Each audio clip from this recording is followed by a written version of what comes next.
Hola a todos, ¿qué tal? ¿Cómo están? En este Viernes Santo, para los católicos, todo nos hace pensar en la muerte. En el momento en que tendremos que iniciar la travesía hacia la otra orilla, hacia lo oscuro del sueño. Precisamente hacia lo oscuro del sueño es el título del libro de nuestra invitada de hoy, la poeta chilena Consuelo Arriagada, que acaba de publicar en edición bilingüe, español y francés, la editorial Nautilus en su colección El hecho poético, el hecho con H. De toutes les femmes, je suis celle qui va nue. Je ne sais pas si j'existe, ou seulement je rêve un rêve dans un rêve. Si tu observes bien, tu pourras me voir avant que la brume me fasse disparaître. Les restes de nos fantômes se reflètent dans les miroirs. Les prouesses du temps s'élèvent en spirale.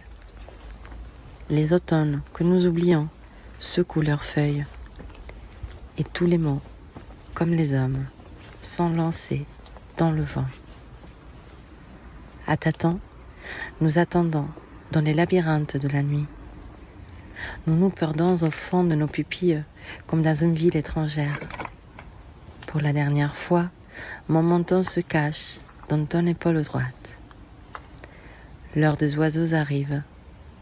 Nous serons des hameaux de lumière. Des jardins humains suivront nos traces. Mon obscurité se retourne et te sourit.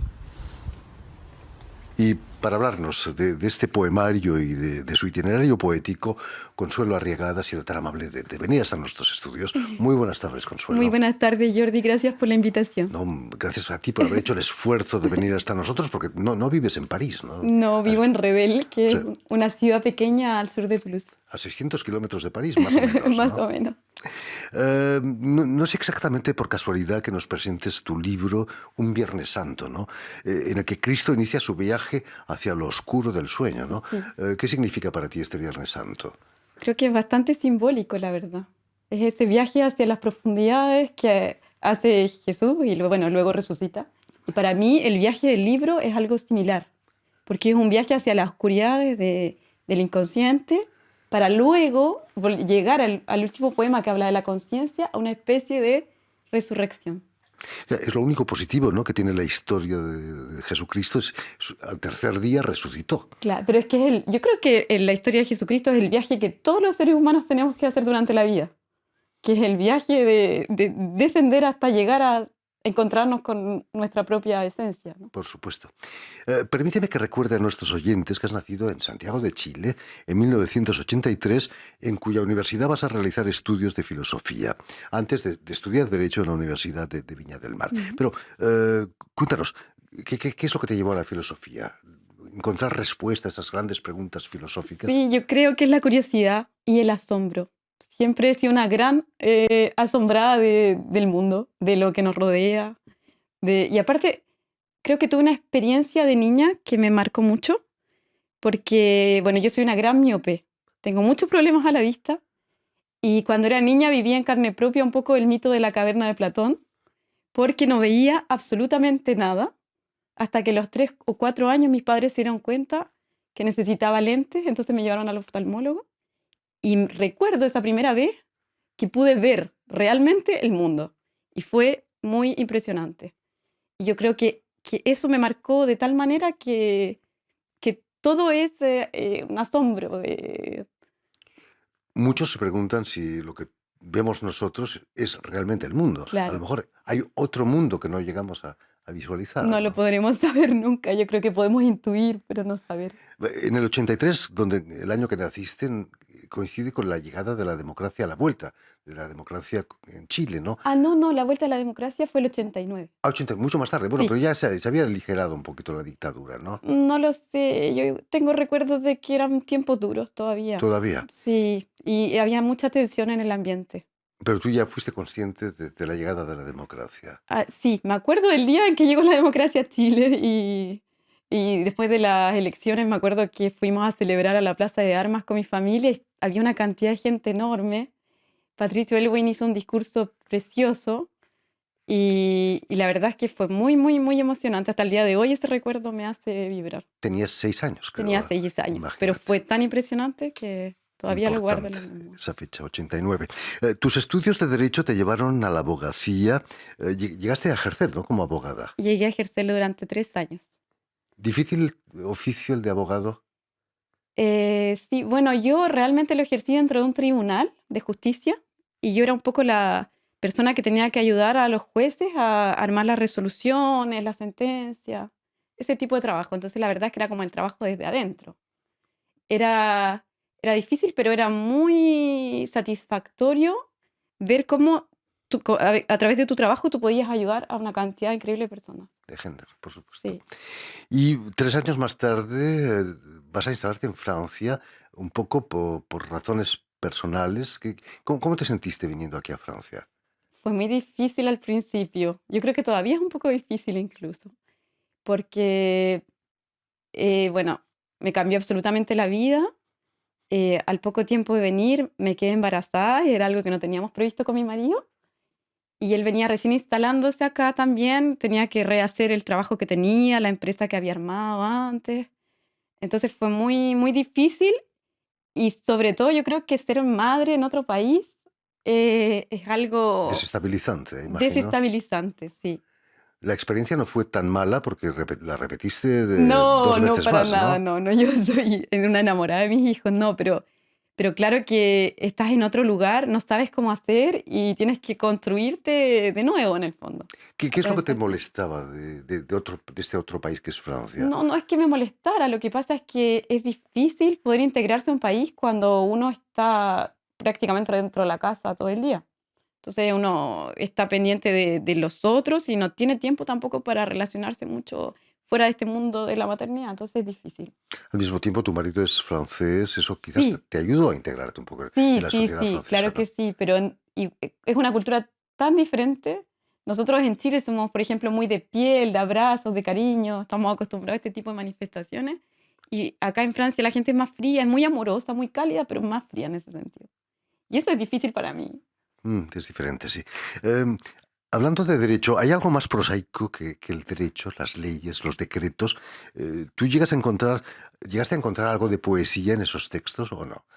Yo creo que quizás en el derecho romano hay un poco de poesía, me imagino. Latina, además. Sí, no, pero más que en el derecho en sí, yo creo que en el ideal de la justicia.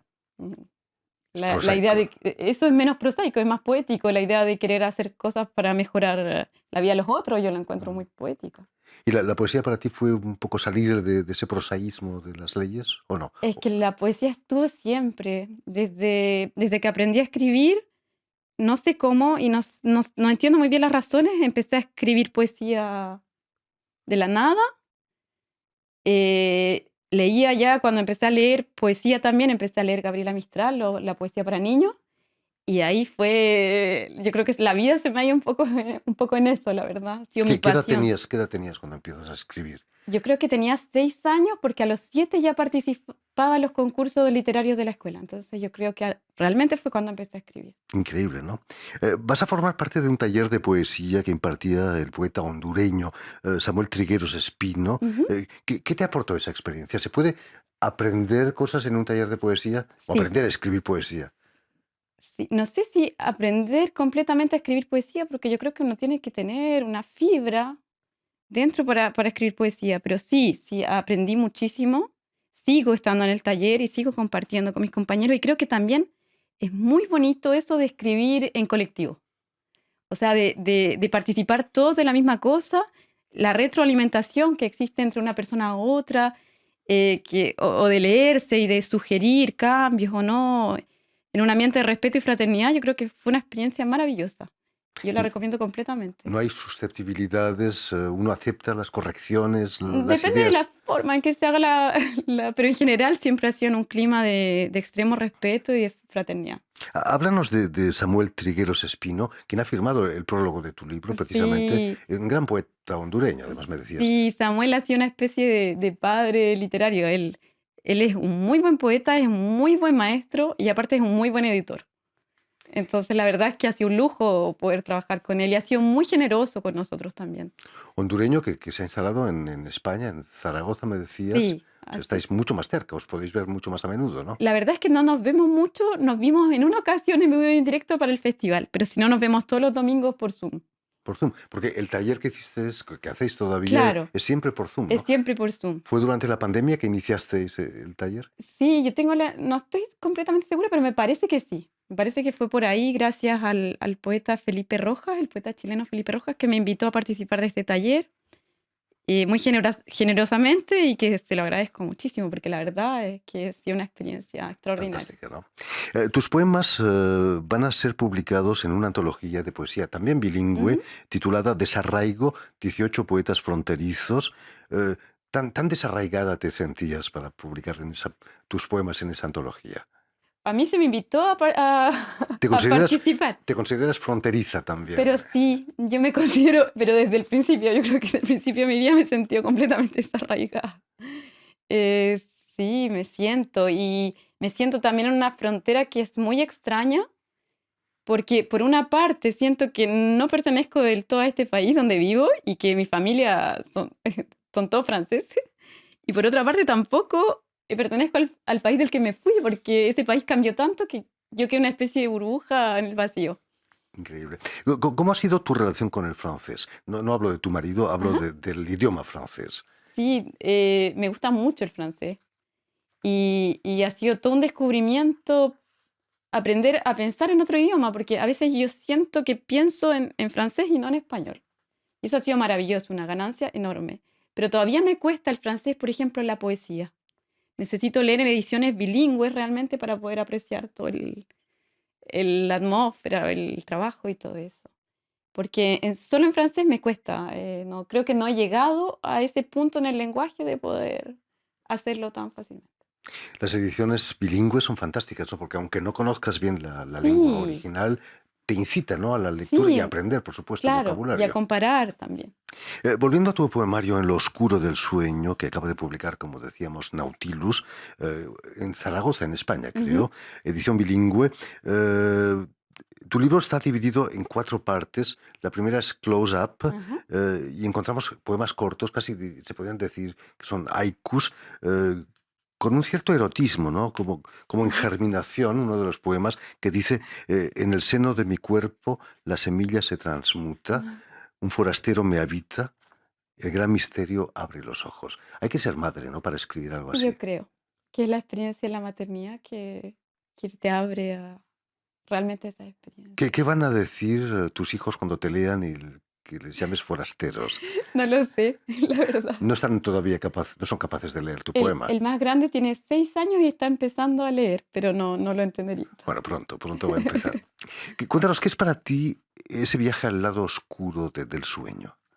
Yo creo que, bueno, mi libro también habla de eso. Habla, para mí, y- a veces en la vida, cuando perdemos los parámetros de la realidad, tenemos la sensación de estar soñando, ¿no? Por ejemplo, eso pasó con la crisis del COVID, que todos compartimos una especie de locura de sueño colectivo en el que no sabíamos realmente si lo que estábamos viviendo era cierto. Y bueno, ese libro habla de experiencias así como la migración, el duelo, la soledad, la maternidad, de experiencias límite en las que uno pregunta realmente si lo que pasa es real o no. Ujú. Es un viaje hacia la otra orilla que resplandece, como tú escribes. Ajá. Nuestra vida es un viaje hacia la Sí, otra hacia orilla. la otra orilla. ¿Cómo se puede hacer más llevadero ese viaje? Yo creo que siendo consciente, a Es través decir, de la conciencia, bajando a las profundidades para poder sacar todo eso hacia la luz. el problema es que nuestra sociedad hace de eso un cierto tabú, ¿no? No se habla. Hoy me daba un cierto Ujú. inquietud hablar de la muerte, ¿no? Aunque estemos en Viernes Santo. Hay que superar eso, hay que hablar de la muerte como una amiga, quizás. Sí, hay que hablar de todas las cosas, yo creo que es importante sacarlo, que el lenguaje saque a la luz. Y la poesía es una manera más suave de acercarse a eso. Quizás no sé si es más suave, pero yo siempre he tenido la intuición de que el lenguaje común ordinario no alcanza a expresar realmente la realidad. Y la poesía en esta subversión del lenguaje creo que logra a veces llegar a lugares en que el lenguaje común jamás va a poder llegar. Sí, es como el sonido o la música, ¿no? Dicen que la poesía es la música de la literatura. La Ajá. música nos lleva también a regiones También, el arte en inexploradas general, yo creo. de la conciencia, sí. Ujú.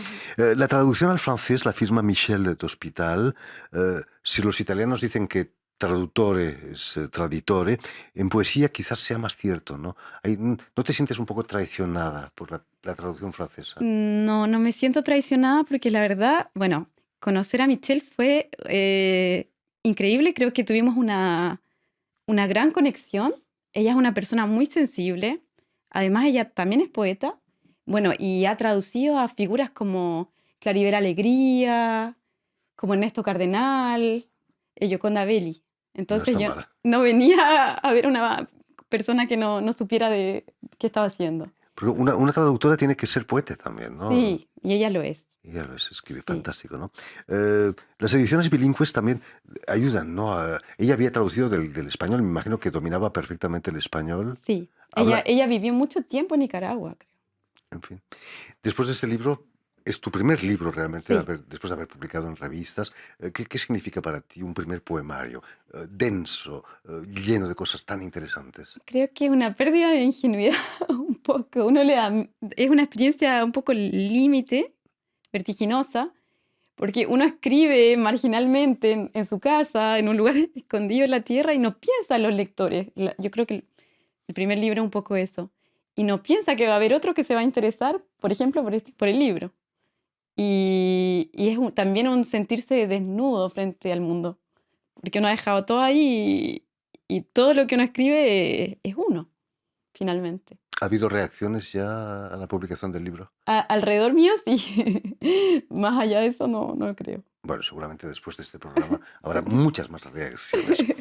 En fin, pues ya lo saben, el libro de la poeta chilena Consuelo Arriagada, En lo oscuro del sueño, ha sido editado en las ediciones Nautilus, en edición bilingüe francesa y español.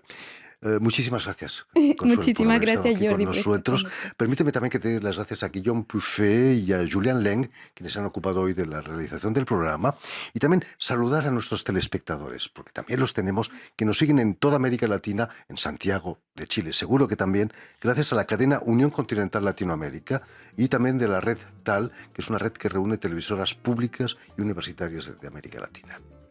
Y a ustedes, muchísimas gracias por su atención y les damos cita para una nueva edición de El Invitado de Radio Francia Internacional.